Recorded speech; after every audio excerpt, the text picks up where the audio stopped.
할렐루야. 오늘도 함께 예배하는 모든 담없는 교회 우리 가족 여러분들을 주님의 이름으로 다시 한번 환영하고 축복합니다. 여러분, 경험이라는 것이 얼마나 중요한 줄 여러분 아실 거예요.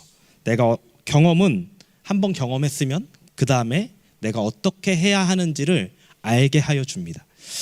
제가 그 고등학교 3학년 때 이제 그 수능을 준비하면서 들었던 이제 수능 날이 다가올수록 선생님들이 했던 말이 있어요. 그것이 뭐냐면은 수능 현장에 가면은 너네는 초보고 거기에 기세에 눌릴 것이다. 그런데 재수생과 삼수생은 경험을 해봤기 때문에 너네랑 다를 것이다 라는 말을 많이 들었고, 실제로 수능 현장에 딱 가니까는 저는 이제 처음 경험해 보잖아요. 그 중압감, 처음 쳐보는 그 수능, 뭐 나중에 친 적도 없지만 있는데 보면 알아요. 이제 재수생도 있고 삼수생도 딱 있는데 N수생, 더 많은 수능을 본 사람도 있는데 그분들은 여유가 있어요. 그 공간을 사로잡고 있습니다. 그분들이 이제 고3 고등학교 3학년 학생들은 좀 쫄고 있고, 재수생과 삼수생 분들은 그 위에 더 많은 수능을 보신 분들은 그 경험을 통해서 여유가 있고, 오히려 그래서 뭐 성적이 동일하신 분들도 있지만 더 잘 나오는 분들도 많은 것 같아요. 그런 이유 때문에. 그래서 경험이 어쩌면 참 중요한 것 같습니다. 몇몇 분들은 저도 몇 번 말했고 아내도 몇 번 말해서 아실 분들도 계실 건데, 저는 호주에 오기 전에 2015년부터 성인 아토피로 좀 고생을 했습니다. 어렸을 적에 아토피가 있었다고는 들었는데 자라는 동안에는 제가 아토피를 경험하지 못했고 큰 문제가 없었습니다. 그런데 갑자기 2015년도에 제 눈 주변부터 빨개지더니 성인 아토피가 생기기 시작했습니다. 아토피는 점점 심해져서요, 얼굴 전체가 아토피로 됐고요, 막 진물이 나오고 막 가루가 막 떨어지고요, 이제 발까지 아토피가 번졌습니다. 그래서 제가 그때 신학대학원에 다니던 시절이었는데 같이 공부하던 그 형님 한 분도 저랑 비슷한 처지여가지고 둘이서 엄청 연구를 했습니다. 아토피에 대한 정보를 막 주고받으면서 많은 노력을 했어요. 그래서 아토피는 물이 문제다. 그래서 막 물을 막 바꿔 먹어봤어요. 막 알칼리성 뭐 뭔지도 모르겠어요. 그러니까 막 물도 막 엄청 바꿔서 먹어보고, 장에서 소화되는 게 중요하다. 그래가지고 유산균도 엄청 값비싼 유산균도 사서 먹어봤습니다. 건조하면 안 된다. 그래가지고 수분을 날려버리는 이뇨작용을 하는 카페인이 들어간 음료를 마시지 않은 적도 있었고, 피부과 진료를 받으면서 매일 피부과에 가서 진정 치료도 받았습니다. 정말 제가 할 수 있는 것은 할 수 있는 선에서 다 해봤어요. 그런데 치료가 되지 않았습니다. 어느 정도 진정 효과는 있는데 그 순간이에요. 피부과 가서 이제 그 진정 치료 받고 이제 팩 받고 하고 나오면은 그날은 괜찮아요. 근데 그 다음 날 되면은 다시 막 진물이 나오고 막 가루가 떨어지고 막 그랬습니다. 그러다가 2015년 여름에 한 이스라엘에 한 3주 정도 갈 일이 있었는데, 이스라엘에 이제 첫 번째 주, 두 번째 주하고 이제 세 번째 주 정도 될 때쯤 보니까는 피부가 많이 갑자기 괜찮아지는 거예요. 한국에 돌아오니까는 다시 아토피가 일어나기 시작했습니다. 그리고 그렇게 쭉 고생을 하다가 2017년도에 이스라엘과 유럽 일정으로 한 달 정도를 제가 있었는데 또다시 아토피가 들어갔고요, 한국에 다시 가니까는 아토피가 다시 올라오기 시작했습니다. 그리고 제가 2017년 3월에 호주에 처음 왔거든요, 워킹홀리데이로. 근데 호주에 와서 사니까는 한 달, 두 달 지나다 보니까는 저 지금 아토피 없잖아요. 아토피가 다 들어갔어요. 호주에서 한 두 달 정도 살다 보니까는. 그리고 제가 한 1년 정도 있다가 한국에 들어가서 한 달 정도를 보냈는데 아토피가 다시 올라오는 거예요. 그때 저는 아토피의 원인을 알았습니다. 아토피의 원인이 뭘까요? 한국이에요. 아토피 원인이 한국이었어요. 아토피는 이제 제가 여러 가지 조사하고 나름대로 연구한 결과는 사람마다 원인이 천차만별이라고 합니다. 지금 주한이도 이제 아토피로 많이 고생하고 아기들 아토피로 많이 고생하는데 진짜 사람마다 그 원인이 알 수가 없대요, 아토피는. 그런데 저는 제가 생각하기로는 한국이라는 땅이 문제라기보다는 한국에 있는 이제 미세먼지, 왜냐하면 2014년 15년부터 미세먼지가 엄청 급격하게 증가했을 때거든요. 그래서 미세먼지가 문제되지 않았을까라고 생각을 합니다. 그 후로도 한국에 한 달 이상 머물면 아토피가 조금씩 올라왔고요. 그런데 제가 이제 그 원인을 알고 난 다음에는 대수롭지 않게 생각했어요. 경험이 있잖아요. 저는 한국에 가서 아토피가 올라오면 어떻게 하면 됩니까? 한국을 떠나면 됩니다. 그러면 다시 호주에 돌아오거나 또 한국을 아닌 다른 곳에 가면은 아토피가 가라앉습니다. 한국에서는 그냥 보습만 잘해주고 더 이상 커지지만 않게 이제 하면은 아토피가 호주에 오면 사라지기 때문입니다. 어떠한 문제가 우리의 삶 속에 있을 때 우리는 그 원인과 대처 방법을 알게 되면은 이제 대수롭지 않게 여길 수 있어요. 아, 이거 내가 경험해 봤는데 이렇게 하니까 되더라 할 수 있습니다. 왜냐하면 해결할 수 있기 때문입니다. 그런데 해결할 수 있다고 가만히 있으면 안 되죠. 제가 한국에 있는, 물론 뭐 하나님의 인도하심을 따라서 제가 한국에 살 수도 있겠지만, 근데 제가 한국에서 아토피가 올라올 때 가만히 있으면 안 되겠죠. 최대한 아토피가 안 오르게 보습제도 발라야 되고, 또 호주에 돌아와서도 나름 신경도 써야 될 것입니다. 해결할 수 있다면 반드시 그거를 해결해야만 하는 노력도 함께 해야 됩니다. 오늘 본문은 다윗의 이스라엘과 암몬과의 전쟁의 이야기입니다. 오늘 본문의 시작은 이러합니다. 암몬의 왕이 죽고 그의 아들 한운이 왕이 됩니다. 2절을 한번 볼까요? 2절을 보니까 이렇게 나옵니다. 다윗은 한운의 아버지 나하스가 나에게 은혜를 베풀었으니 나도 나하스의 아들 한운에게 은혜를 베풀어야 하겠다 하고서 신하들을 보내어 고인에게 조의를 표하게 하였다. 그래서 다윗의 신하들이 암몬 사람의 땅에 이르렀다고 나옵니다. 다윗은 그 나하스가 죽은 것을 알고 그 나하스가 나에게 은혜를 베풀었으니까 나도 그의 아들에게 은혜를 베풀어야지 하면서 조문 사절단을 보냅니다. 그래서 우호적인 조의를 표함과 동시에 그 암몬과 지속적으로 우호적인 관계를 가지고자 이제 사절단을 보낸 것입니다. 그런데 본문 3절을 보니까 암몬의 대신들은 한운에게 말하기를 다윗이 사절단을 보낸 게 그 아버지 나하스의 은혜로 인하여 조의를 하려고 온 것이 아니라 이 땅을 정탐하고 이 성을 무너뜨리기 위해서, 이 땅을 침략하기 위해서라고 생각을 하고 그거를 한운에게 전합니다. 그 대신들의 말을 들은 한운은요, 그 말을 듣고 조문사절단으로 온 그 다윗의 신하들을 수치와 모욕감을 줍니다. 어떻게 수치와 모욕감을 줬냐면요, 수염을 한쪽만 잘랐어요. 수염을 한쪽만 자르면 어떤 느낌일까요?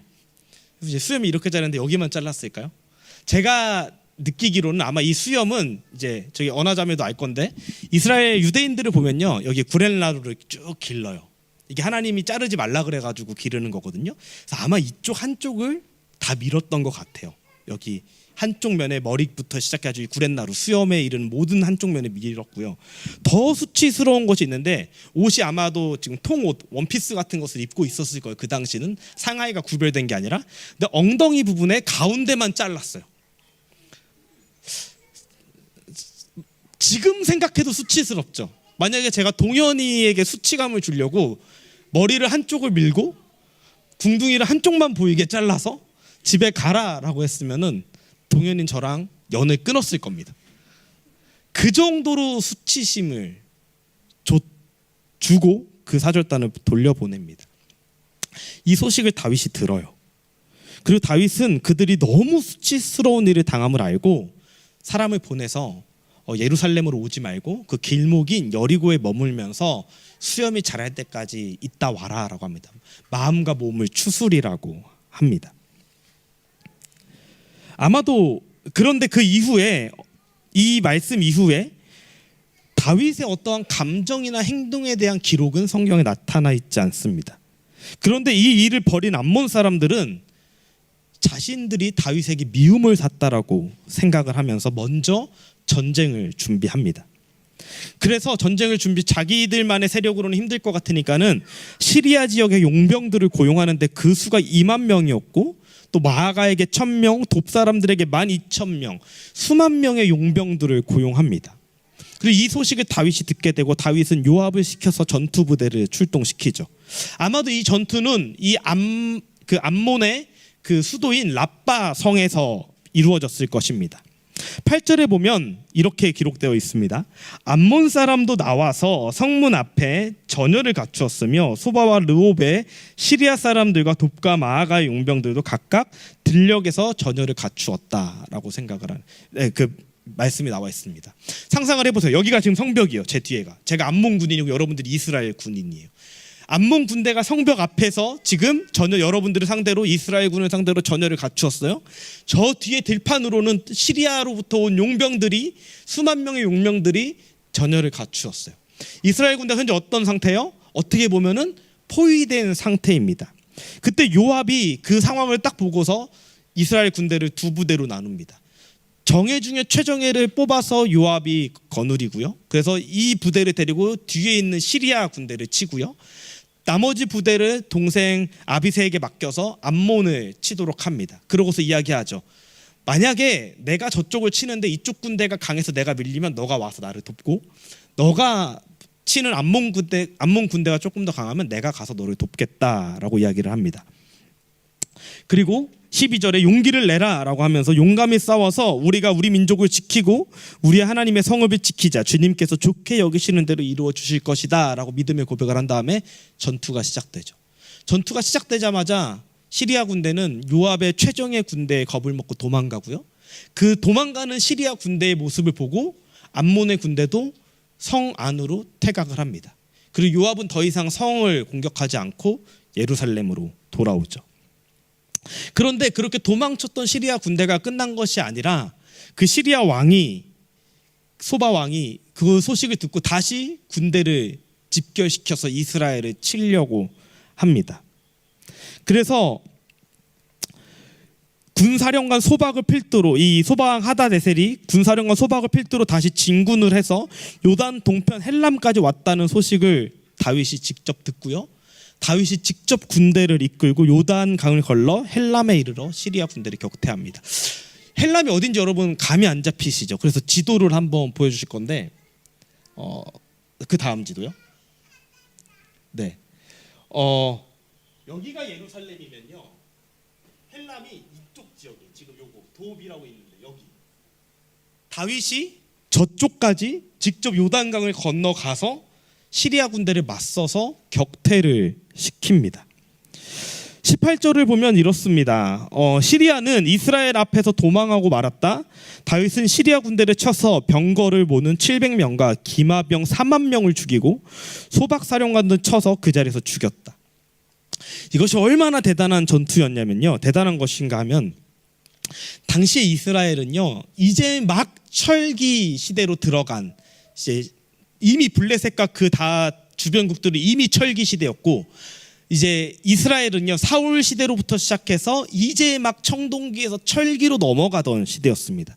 그래서 이스라엘에는요 아직 병거 부대가 완성되지 않았을 때예요. 성경을 보면요 이스라엘의 병거 부대가 완성된 게 솔로몬 시대라고 나옵니다. 그래서 솔로몬이 이제 무깃도와 그 지역에 병거성을 지었다라는 기록들이 있는 것을 보면은 아직 다윗 시대에는 이 철기가 완전하게 그 정착되지 않고 이제 막 시작되는 시기였음을 알 수 있습니다. 그런데 여기 병거라고 했을 때는 철병거를 뜻하는데 이미 이 시리아 군대 아람 사람들은요 엄청난 군사적 상위의 레벨에 있던 군사였어요. 근데 다윗이 그 먼 지역을 이동을 해서 거기까지 도착을 해서 시리아 군대를 격퇴시킨 겁니다. 이렇게 시리아의 군대는 다윗에게 패했고 하닷에셀의 부하인 봉신 왕들은요, 우리 한번 19절 볼까요? 하닷에셀의 부하인 모든 왕은 자기들이 이스라엘에게 패한 것을 알고 이스라엘과 화해를 합니다. 그리고 이스라엘을 섬깁니다. 이제 봉신 국가가 되는 거예요. 이스라엘을 섬기는. 그리고 다시는 이스라엘이 두려워서 암몬 사람을 돕지 않았습니다. 여기까지가 오늘 우리가 읽은 본문의 이야기입니다. 우리가 본문의 내용을 이해하기 위해서는 당시 역사적 상황을 몇 가지 알아야 할 것이 있습니다. 바로 이스라엘과 이스라엘의 주변 국가의 관계입니다. 여러분 지난 사무엘상 8장 기억하십니까? 8장에서 다윗은 주변국들을 하나씩 정복하기 시작합니다. 모압, 소바왕 하다데셀, 다마스쿠스, 하맛왕, 에돔을 정복하였고 그들로부터 전리품을 챙겨옵니다. 하지만 그들을 쳐서 이기긴 했지만 그 땅이 이스라엘이 되진 않았습니다. 그러면 어떤 관계가 되었냐면요, 모압도 그대로 있고요, 에돔도 그대로 있고요, 하다데셀도 그대로 있어요.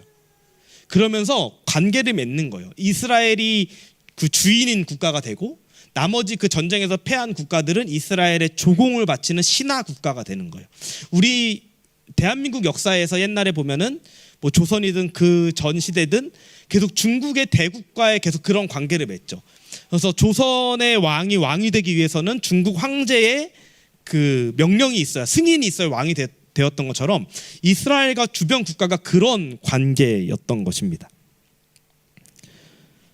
그래서 그 나라들은 봉신국가가 되고, 그렇게 함으로써 이스라엘은 요단 동편에 있었던 세 개의 지파를 그들로부터 보호하게 되는 거예요. 그들이 이스라엘을 쳐들어오지 못하게 보호하게 되는 것입니다. 그래서 아까 그 첫 번째 사진을 보여주시면요, 이거 지난번에 준호 전도사님께서 보여주셨던 사진인데, 저 색칠되어 떠 있는 부분들을 이제 이스라엘이 8장에서 이제 쳐서 정복을 하고 주종 관계를 맺습니다. 그런데 8장에는요 암몬을 정복한 이야기가 나오지 않아요. 이게 8장의 이야기인데 암몬에는 색칠이 안 돼 있죠. 왜냐하면 암몬은 사무엘상 11장에서 사울에 의하여 이미 이스라엘에게 정복되었기 때문입니다. 사무엘상 11장 1절에서 3절을 보면 이렇습니다. 우리 한번 다 같이 한번 읽어볼까요? 시작.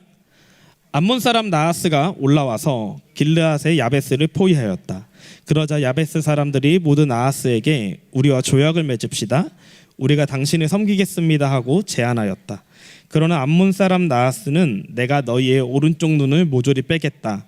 온 이스라엘을 이같이 모욕하는 조건에서만 너희와 조약을 맺겠다 하고 대답하였다. 야베스 장로들이 또 그에게 제안하였다. 우리에게 이래 동안만 말미를 주셔서 우리가 이스라엘 모든 지역으로 전령들을 보내도록 하여 주십시오. 우리를 구하여 줄 사람이 아무도 없으면 우리가 항복하겠습니다. 아멘. 암몬 사람 나하스가, 아까 그 한운의 아빠죠, 죽었죠. 나하스가 그 사무엘상 11장에 그 이스라엘 땅인 길앗 야베스를 포위하고 쳐들어갑니다. 그러자 그 길앗 야베스 사람들이 겁을 먹고 나하스에게 조약을 맺자고 합니다. 우리가 당신들의 종이 되겠습니다 하니까 나하스가 뭐라고 말해요? 너희 모든 사람들의 오른쪽 눈을 빼내는 조건 하에서만 우리가 조약을 맺겠다라고 합니다. 그리고 이 길앗 사람들이 우리가 이스라엘 사람들에게 도움을 요청할 건데 아무도 도와주지 않으면 그때 가서 다시 이야기해 봅시다 라고 이야기를 하고, 이 소식을 들은 그때 막 왕이 된 사울이 그 소식을 듣고 자기가 몰던 소를 12토막을 내서 이스라엘의 12지파에 보내고, 이 전쟁에 참여하지 않으면 이렇게 너희도 이렇게 될 것이다 라고 한 다음에 이스라엘 군대를 모아서 암몬 사람을 격퇴시키죠. 암몬과 나하스가 얼마나 잔인한 국가였냐면요, 여러분 지금 성경책 가지고 계신 분들은 사무엘상 11장 1절에 보면요 각주가 달려 있습니다. 그리고 그 각주에 이런 말이 있어요. 이제 사해 사본이 발견된 지가 얼마 안 됐어요. 1945년 정도에 48년인가 그때 사해 사본이 처음 발견되었는데, 사해 사본에 보니까는 이 사무엘상 11장 1절 앞에 있었던 글이 하나가 나왔어요. 뭐라고 나와 있냐면요, 띄워주시겠어요? 이렇게 나와 있습니다. 암몬 족속과 나하스 왕은 갓 사람들과 르우벳 사람들에게 요단 동편에 있는 지파입니다. 가혹하게 억압하였다. 두 지파 사람들의 오른쪽 눈을 다 도려내고 어느 누구도 이스라엘을 구해내지 못하게 하였다.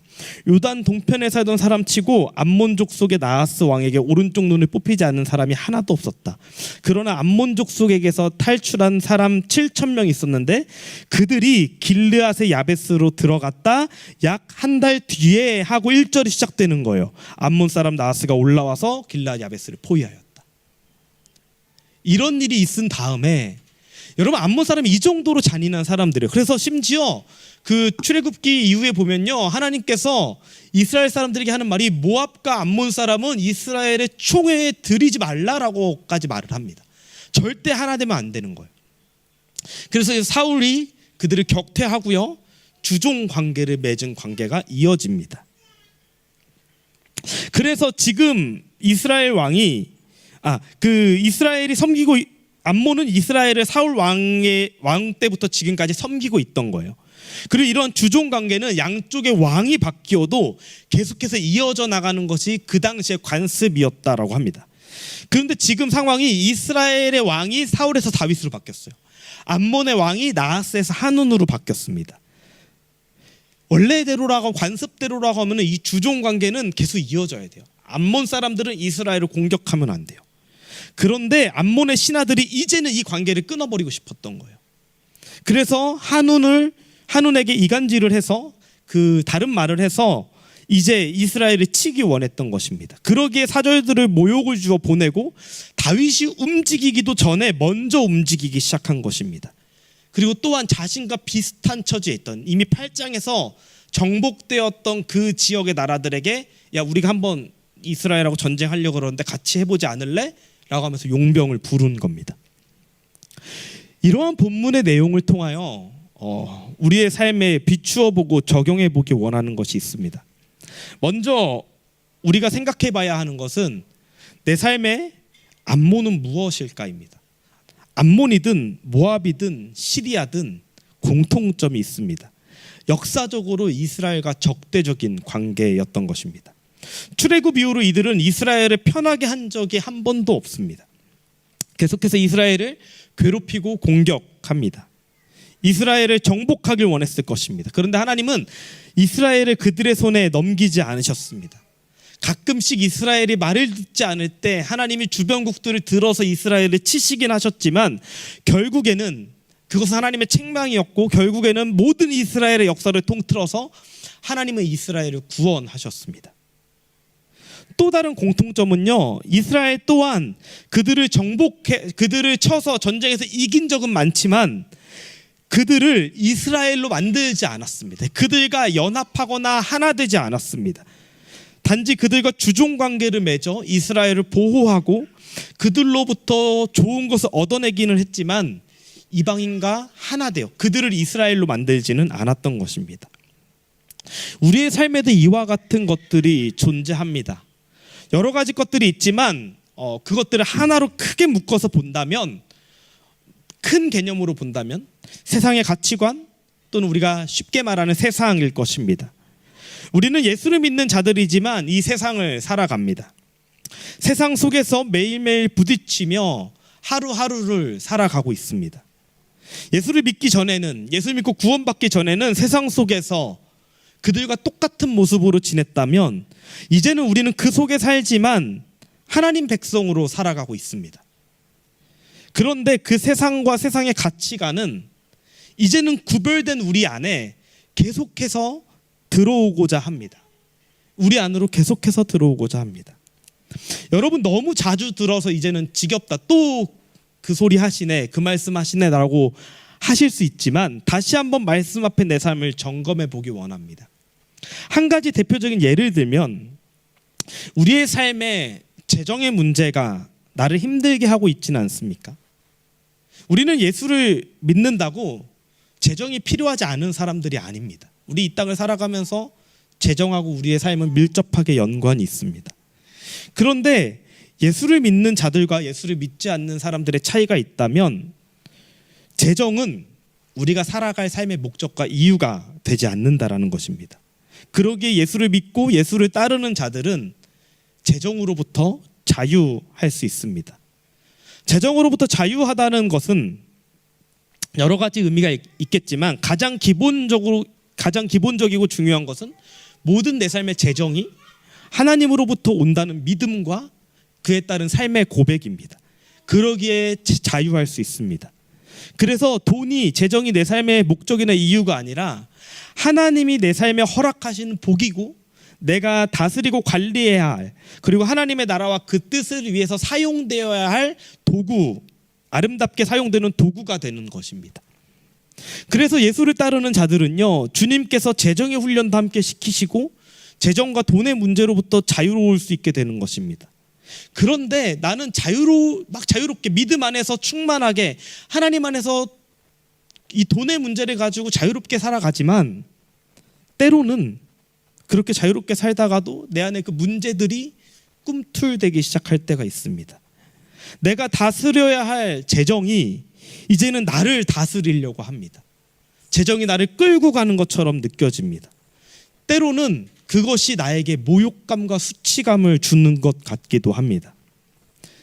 내 삶의 가치관을 하나님의 가치관이 아닌 다른 세상적 가치관으로 바꾸고 하나님의 생각과 마음이 아닌 물질적인 것을 생각하게 합니다. 그러다 보면 세상 속에 있는 나는 너무 바보같이 보일 때가 있어요.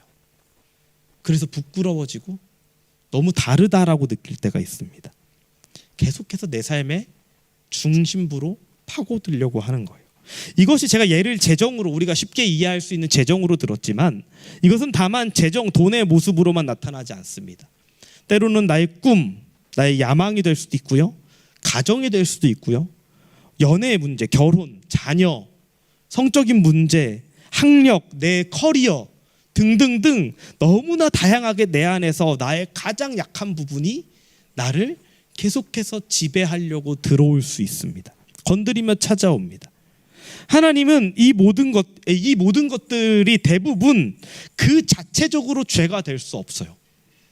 하지만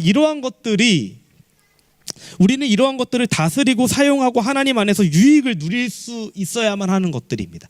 마치 이스라엘이 암몬, 모압, 에돔, 아람 그런 자들을 정복하고 그들이 다시는 이스라엘을 넘지 못하게 하고 그들로부터 조공을 받아가면서 이스라엘을 보호하며 살았던 것처럼, 우리는 우리의 삶의 재정과 우리의 학력과 커리어와 가정과 내 모든 것들을 하나님이 주시는 좋은 것들로 여기고 우리가 하나님 안에서 다스릴 수 있는 것들인데, 어느 순간 이것이 내 삶 안에 주인으로 나를 공격하려고 할 때가 있습니다. 이러한 가치관들이 내 삶에 들어오려고 할 때 우리는 어떻게 해야 할까요? 오늘 설교의 제목입니다. 의연하게 그리고 단호하게. 첫째는 의연하게 대처하는 것입니다. 의연하다라는 말의 사전적 정의는 의지가 굳세어서 끄떡없다라는 뜻입니다.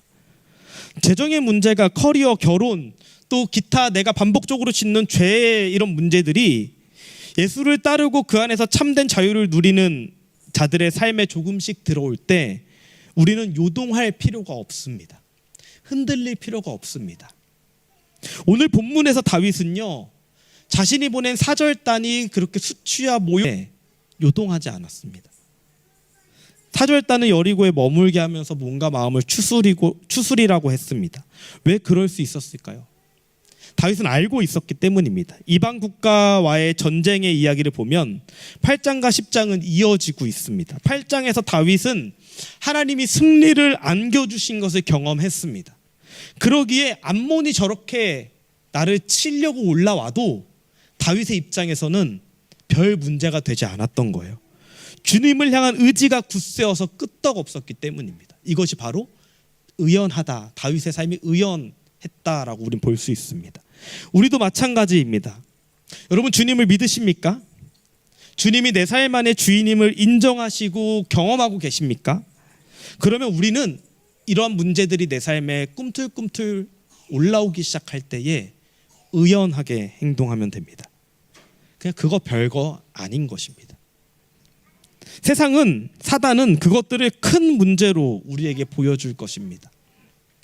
저도 마찬가지로 연약해서 넘어질 때가 있습니다. 재정의 문제가 내 삶에 찾아올 때 무섭습니다, 때로는. 그런데 우리가 경험했으면 하나님이 내 삶의 재정을 책임져 주시고 나를 굶기시지 않고 오히려 내 삶을 아름답게 이끌어 가실 것을 경험하고 알고 있다면 순간 무서울 수 있지만 우리는 의연하게 대처합니다. 어떻게 해요? 그거 별거 아니야. 내 삶에 세상과 나를 계속 비교하면서 어떤 커리어의 문제, 뭐 집의 문제, 가정의 문제, 결혼의 문제, 여러 가지 문제들이 내 삶에 산처럼 보이면서 다가올 때 여러분, 그것 때문에 두려워하거나 힘들어하거나 쫄거나 요동하거나 하는 것이 아니라 어떻게 하면 된다고요? 의연하게. 그거 별거 아니야. 어떻게 해요? 의연하다는 말이 의지가 굳세어서 끄떡없다. 하나님을 향한 의지가 굳세어서 우리는 끄떡없을 수 있습니다. 그래서 그때 흔들리지 않는 것, 왜? 나의 주인이 하나님이시기 때문입니다. 그 모든 것을 가장 완벽하게 내 삶에 허락하실 분이 하나님이시기 때문입니다. 예전에 목사님께서 4가지 밭에 대한 말씀을 전해주신 것을 기억하시나요? 우리는 고민합니다. 내 마음 밭이 길가면 어쩔까? 내 마음 밭이 가시밭이면 어쩔까? 내 마음 밭이 돌밭이면 어쩔까? 우리는 그것으로 고민합니다. 그런데 뭐라고 말씀하셨냐면요, 예수님을 구원자로 믿고 따르는 자들은 이미 좋은 밭을 소유한 자들이라고 합니다. 그러면 우리는 의연하게 흔들리지 않을 수 있습니다. 하나님은 내 삶에서 내가 주님 안에 거하는 한 주님은 내 삶에서 좋은 열매를 맺게 하실 것입니다. 두 번째는 단호하게 대처하는 것입니다. 다윗은 의연하게 행동했지만 암몬에 대하여 단호하게 맞섰습니다. 그는 전쟁을 피하지 않았고 최정예 부대를 출전시켰습니다. 그리고 그들이 이스라엘을 넘보지 못하게 만들었습니다. 의연하게 대처하는 것은 가만히 있으라는 것이 아닙니다. 지혜롭고 단호하게 대처해야 합니다. 의연함은 내가 누군지 아는 것에서 시작된다면 하나님이 내 삶의 주인임을 알고 내가 그분의 백성임을 알기에 그분이 나에게 가장 좋은 것 주실 것이다라는 믿음 안에서 흔들리지 않는 것이 의연함이라면, 단호하게 대처한다라는 것은요, 그 믿음을 바탕으로 행동하는 것입니다. 예를 들어 계속해서 제가 여러분들의 이해를 쉽게 하기 위해서 재정의 문제를 이야기하는데, 재정의 문제가 그 유혹이 내 삶에 찾아왔을 때 우리는 단호하게 행동해야 되는데 어떻게 행동할 수 있을까요? 바로 이러한 것이 내 삶의 주인이 될 수 없음을 외치고 선포해야 됩니다. 여러분 그때 기도하십시오. 외치고 선포해야 합니다. 이 재정의 문제가 내 삶에 어떠한 어려움과 두려움을 가져다 줄 수 없다라고 여러분 외치고 선포하셔야 합니다. 예수의 이름으로 기도하며 내 삶의 주인이 예수님임을 기억해야 합니다. 그리고 그 다음으로 행동해야 하는데, 내 삶의 재정이 어디로 흘러가고 있는지 살펴보아야 합니다. 내 삶의 재정의 주인이 주님임을 온전히 고백하고 행동하고 있는지를 살펴봐야 돼요. 여러분 삶의 재정은 지금 어디를 향해 가고 있습니까? 누가복음 12장 34절을 보면요, 이렇게 나와 있습니다. 너희의 재물이 있는 곳에 너희의 마음도 있을 것이다. 여러분 우리는 흔히 착각해요. 나의 마음이 있는 곳에 내가 돈을 쓰게 될 거라고 생각을 합니다. 근데 주님이 뭐라고 말씀하세요? 내가 돈 쓰는 그곳에 나의 마음이 있다라는 걸. 여러분 돈 어디에 가장 많이 쓰시나요? 어디에 많이 쓰세요? 한번 생각을 해보세요. 내가 내 삶에 예를 들어서 딱 웨이지가 들어왔어요. 월급이 들어왔어요. 그러면 그 돈을 가지고 가장 먼저 무엇을 하실 생각을 하시는지요? 여러분 거기가 여러분들의 마음이 있는 곳입니다. 저는 믿어요. 여러분들은 헌금을 먼저 떼놓으실 거라고 저는 믿고 있습니다. 그러면 우리의 마음은 누구에게 있죠? 주님에게 있는 겁니다. 이것이 내 삶에 주님께서 나에게 당연한 거 아니에요? 주님이 나에게 주셨으니까 나는 거기에 감사함으로 11조도 떼고 주일헌금도 마련하고 해야 돼. 저는 여러분들이 당연히 그렇게 하고 계실 거라고 믿습니다. 근데 여러분들 만약에 그것이 어렵고 계속해서 다른 곳에 내가 먼저 내 삶의 재정이 흘러가고 있다면 여러분의 마음은 아마도 거기에 있을 수 있습니다. 점검해 보십시오. 그래서 나의 재정이 어디에 있는지를 점검하기 시작하면은 우리의 마음을 다시 바꿀 수 있습니다. 재정의 문제를 예로 들었지만 제가 여러분들과 함께 이해하기 쉽고 가장 와닿기 쉽기 때문에 재정의 이야기를 한 것입니다. 그런데 재정뿐만 아니라 다른 문제들도 마찬가지입니다. 내가 지금 공부하는 이유가 어디에 있는지, 내가 지금 좋은 직장을 찾는 이유가 어디에 있는지, 내가 지금 하고 있는 모든 행동들의 이유가 어디에 있는지, 또 나를 공격하고 내 마음의 주인이 되고자 하는 그 두려움, 이것이 있어야 돼, 너 이것 때문에 무섭잖아, 나에게 두려움을 가져다 주는 그 모든 것들에 대하여 내가 반응하고 행동하는 것들이 어디에 있는지 살펴보고 거기에 맞게 나의 삶을 주님 안에서 단호하게 대처해야 합니다. 나를 유혹하고 공격하고 수치스럽게 하는 모든 것들에 대해서 여러분 우리가 할 수 있는 가장 강력한 무기는 예수 그리스도의 이름으로 대적하는 것입니다. 그리고 그 주님을 믿는 그 믿음 안에서 행동하길 원합니다. 단호하게 하셔야 됩니다. 여지를 남겨두시면 안 돼요. 여지를 남겨두면은 또 여지를 안 남겨두고 내가 단호하게 해도 앞으로 뒤에 성경을 읽어보면요, 이 이방의 국가들은 계속해서 이스라엘을 공격해요. 그리고 앞으로 사무엘 이후의 열왕기상 이렇게 쭉 보게 되면요, 크게 두 부류로 나뉩니다. 하나님을 의지했던 왕들과 하나님을 의지하지 않았던 왕들. 똑같이 이방의 공격이 있는데 하나님을 의지했던 왕들이 대처하는 모습과 하나님을 의지하지 않고 의연하게 대처하지 않고 흔들렸던 왕들이 대처하는 모습들을 우리는 이후의 이스라엘 왕정에서 보게 됩니다. 단호하게 대처하시길 바랍니다. 말씀을 마무리하겠습니다. 오늘 본문에 보면 암몬이 이스라엘을 대항하여 싸우려고 시리아와 그 지역의 용병들을 부릅니다. 그리고 그들은 암몬이 굴복하였음에도 불구하고 다시 전열을 가다듬고 이스라엘을 공격합니다. 왜 그럴까요? 그들은 8장에서 빼앗겼던 그들의 명성과 지위를 되찾고 싶어 했습니다. 사단은 우리가 한번 승리했다고 영원히 가만히 있지 않습니다. 우리를 끝까지 공격합니다. 우리의 믿음을 떨어뜨리고자, 하나님 이외에 다른 것이 우리의 삶의 주인이 되게 만들고자 사단은 끊임없이 우리를 공격할 것입니다. 우리 베드로전서 5장 말씀을 보고 말씀을 마무리 짓기 원하는데요. 베드로전서 5장 말씀에 보면요, 베드로 사도가 그 초대교회에 있는 소아시아 교회에 있는 교회들에게 편지를 씁니다. 많은 고통과 핍박 속에 있는 자들에게 편지를 썼는데요, 그때 이렇게 말하고 있습니다. 우리 다 같이 한번 읽어볼까요? 시작. 정신을 차리고 깨어 있으십시오. 여러분의 원수 악마가 우는 사자같이 삼킬 자를 두루 찾아다닙니다. 믿음에 굳게 서서 악마를 맞서 싸우십시오. 여러분도 아는 대로 세상에 있는 여러분의 형제 자매들도 다 같은 고난을 겪고 있습니다. 모든 은혜를 주시는 하나님 곧 그리스도 안에서 여러분을 자기의 영원한 영광에 잠시 동안 고난을 받은 여러분들을 친히 온전하게 하시고 굳게 세워주시고 강하게 하시고 기초를 튼튼하게 하여 주실 것입니다. 아멘. 여러분의 삶에 사단은 끊임없이 여러분들의 가장 약한 것들을 가지고 공격해 올 것입니다. 암몬의 신하들이 왜 하필 이 타이밍에 다윗에게 반역을 하려고 그랬을까요? 이 우호적인 관계를 끊고자 했을까요? 다윗이 가장 약했을 거라고 생각했을 거예요. 왜냐하면 그 8장에 보면은 전투가 많았잖아요. 많은 전쟁들이 있었기 때문에 이때가 기회야, 가장 약할 때야 라고 하면서 그것을 파고들려고 했던 것일 것입니다. 사단은 여러분들에게 계속 다가올 때 여러분 강하게 마음을 먹으셔야 됩니다. 베드로 사도가 뭐라고 말하죠? 여러분 정신 차리셔야 합니다. 넋놓고 가만히 있다가 우는 사자가 먹이를 찾아서 우는 사자와 같이 우리를 집어삼키려고 한다라고 말하고 있습니다. 9절에 보면 믿음에 굳게 서서 악마와 맞서 싸우라고 합니다.